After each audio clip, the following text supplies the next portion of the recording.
अच्छे अच्छे रेसिपीज़ बनाने के लिए सब्सक्राइब करें पकवान टीवी चैनल को और प्रेस करें इस बेल आइकन को ताकि आप देखें हमारे वीडियो सबसे पहले। बिस्मिल्लाहिर्रहमानिर्रहीम। अस्सलाम वालेकुम नाजरीन, इस वीडियो में मैं आपको बीफ हलीम बनाने का तरीका शेयर करने जा रहा हूं। उम्मीद है आपको ये वीडियो ज़रूर पसंद आएगा। नाजरीन, सबसे पहले अज्जा: गाय का गोश्त आधा किलो बगैर हड्डी के, गला हुआ प्याज 2 अदद, तेज पत्ते 2 अदद, जौ 1 कप भीगे हुए, चने की दाल 1 कप उबली हुई, मूंग मसूर माश 1 कप उबली हुई, गेहूं 2 कप गली हुई, घी 1.5 कप, हल्दी 1 चाय का चम्मच, गरम मसाला 1 खाने का चम्मच, साबुत गरम मसाला 2 खाने के चम्मच, पिसा हुआ अदरक लहसुन का पेस्ट 2 खाने के चम्मच, लाल मिर्च 1.5 खाने का चम्मच, नमक हस्बे जायका,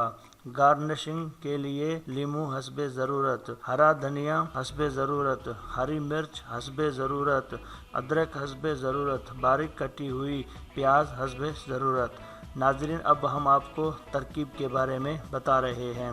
सबसे पहले प्याज को आधा कप घी में फ्राई करें, फिर इसमें गला हुआ गोश्त डाल दें। अब इसमें अदरक लहसुन पेस्ट, नमक, लाल मिर्च, हल्दी, साबुत गरम मसाला और तेज पत्ता डालकर अच्छी तरह भून लें।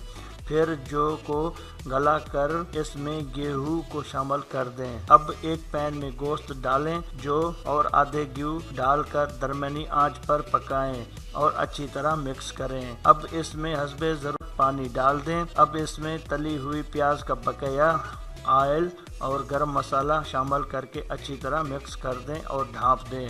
फिर धीमी आंच पर पकने के लिए रख दें। कुछ देर बाद घुटने की मदद से हल्का सा मिक्स करें और दोबारा ढाँप दें। कुछ देर पकने के बाद चूल्हे बंद करके घुटने की मदद से अच्छी तरह घोट लें। अब इसमें थोड़ा सा पानी डालकर बकिया घी भी डाल दें और हल्की आंच पर घोटते रहें। इसे दोबारा ढाँप कर हल्की आंच पर पकने दें। अब एक अलग पैन में घी डालकर चूल्हे पर रखें और प्याज डालकर हल्का ब्राउन कर लें और इस प्याज से हलीम पर बिगाड़ लगा दें। फिर हरे धनिया, लीमू, हरी मिर्च और अदरक से सजाकर पेश करें। नाजरीन, अगर आपको ये वीडियो पसंद आई तो इस वीडियो को लाइक और शेयर ज़रूर करें और इस तरह की और वीडियोज़ हासिल करने के लिए आप हमारे चैनल पकवान टीवी को लाजमी सब्सक्राइब करें।